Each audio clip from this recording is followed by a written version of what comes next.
Imagine you're in Strasbourg, in the heart of the Holy Roman Empire. It's July 1518.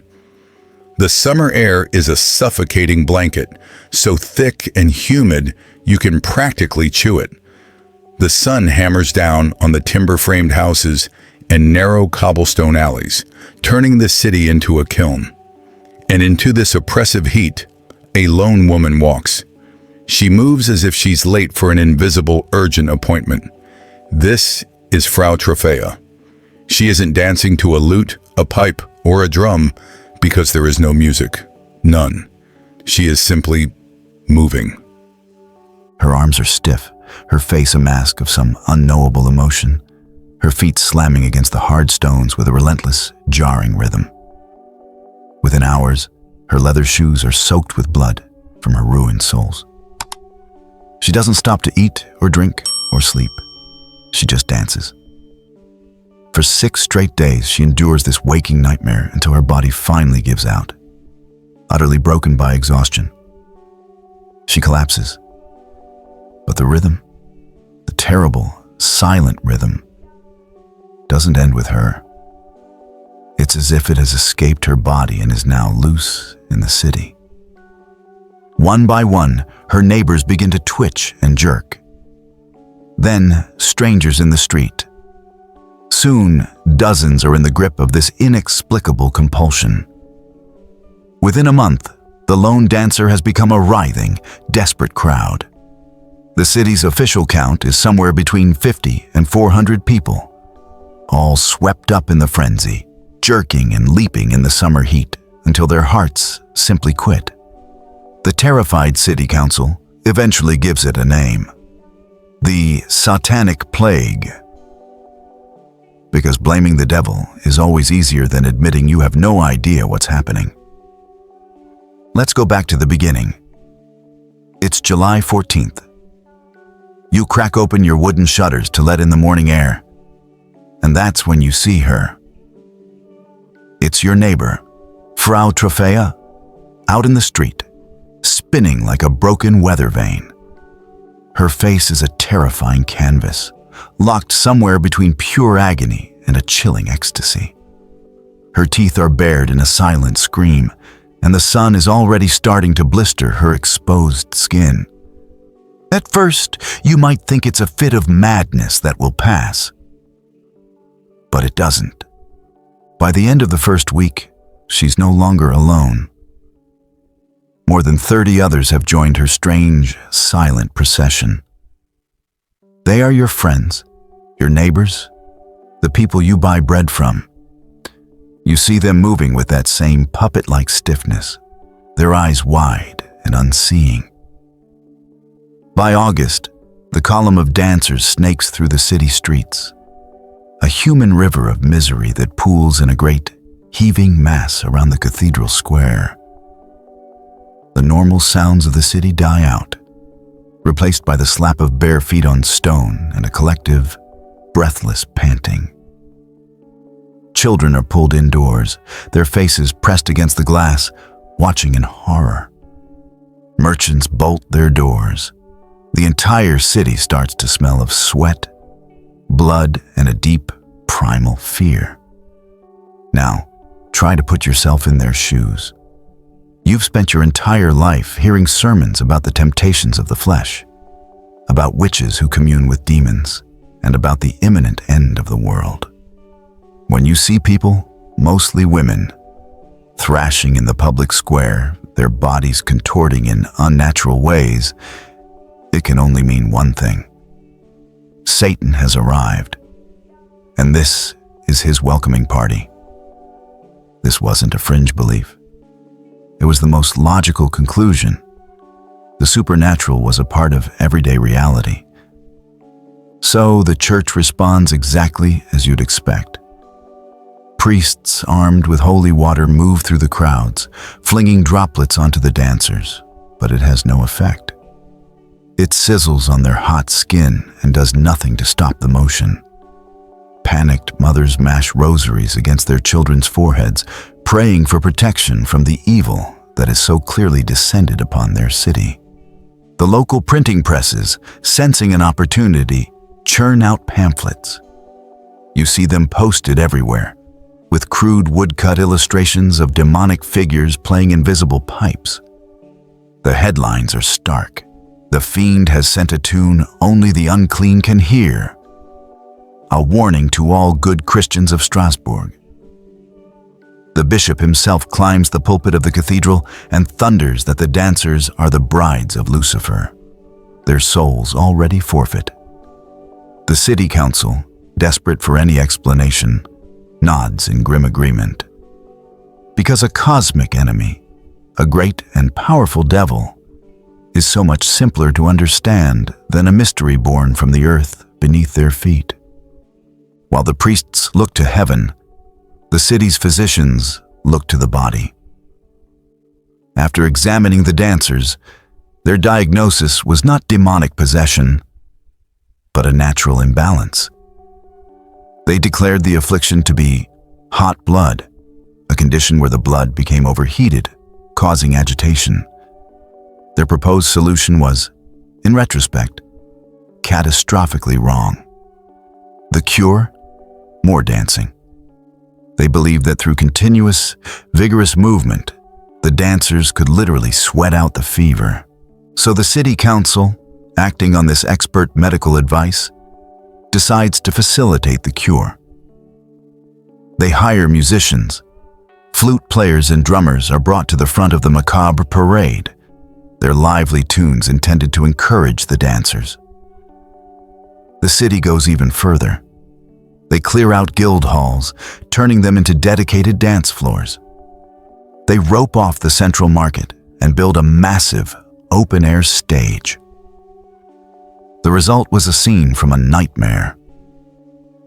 As the fiddlers sped up their tempo, the dancers' feet somehow kept pace.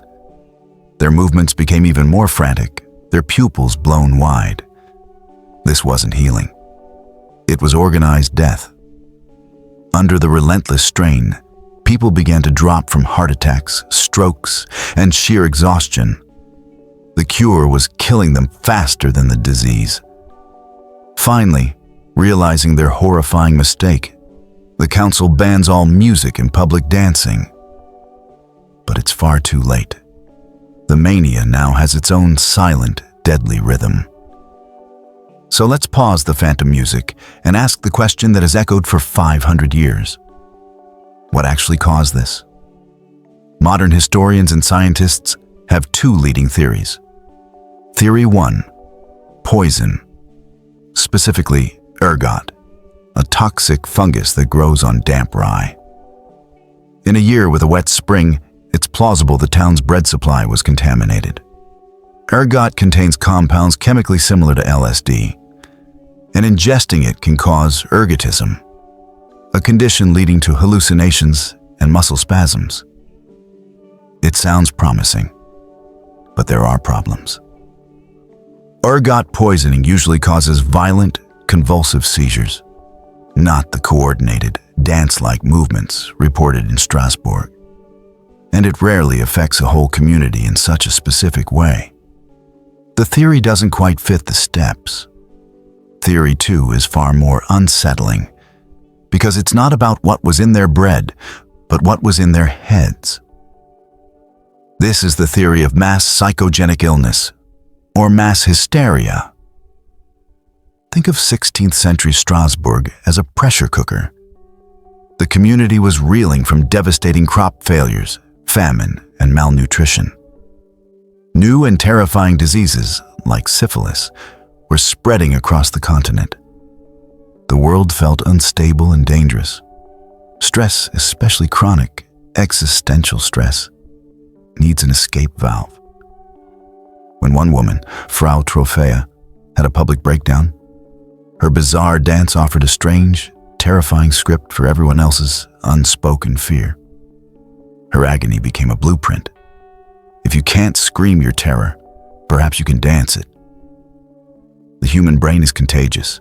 Emotions, especially powerful ones like fear and anxiety, can leap from person to person faster than any germ.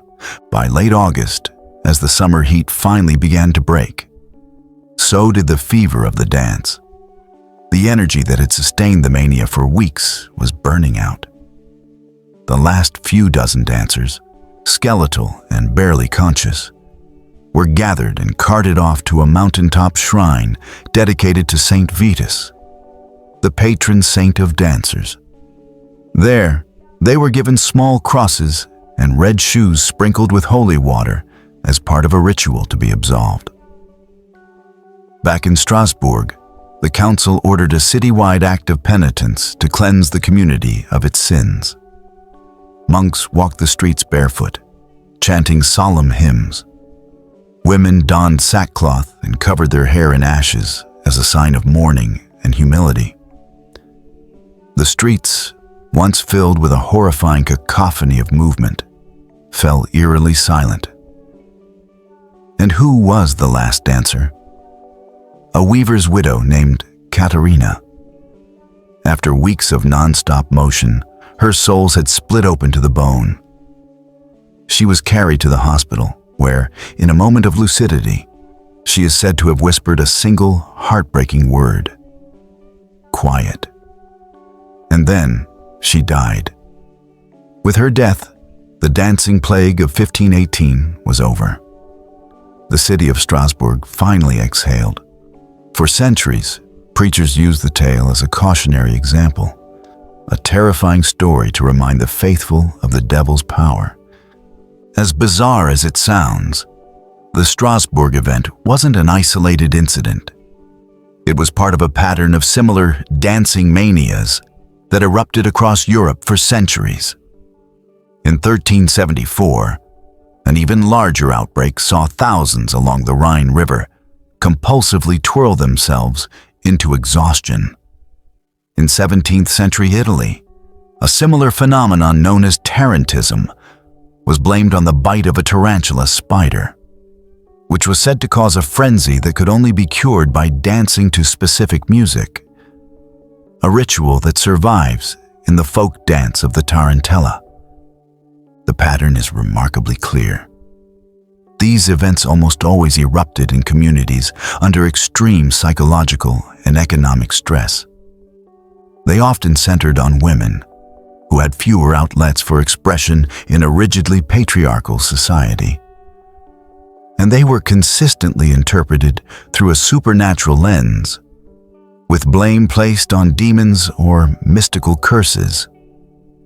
Before we dismiss this as a relic of a superstitious past, consider the echoes in our own time.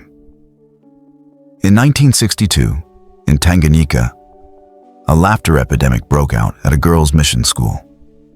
It started with a few students and spread until it had affected nearly 1,000 people, forcing the school to shut down.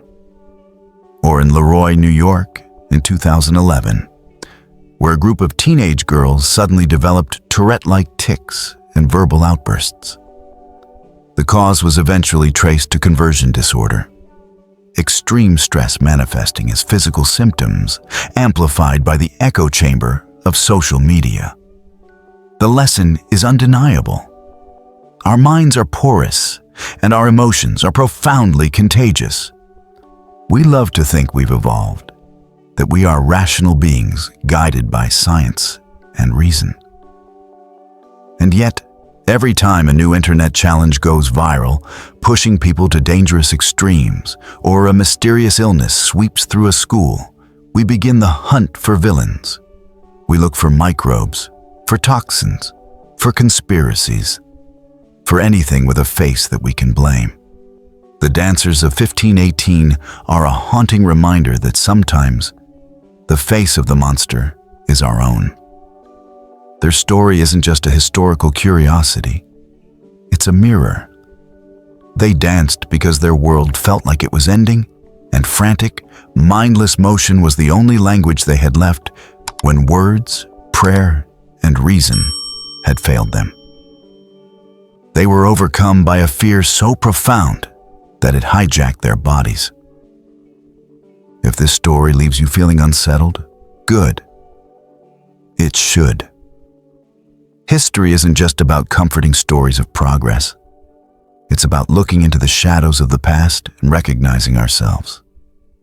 It should keep us on our toes, aware of how easily a crowd can lose its mind.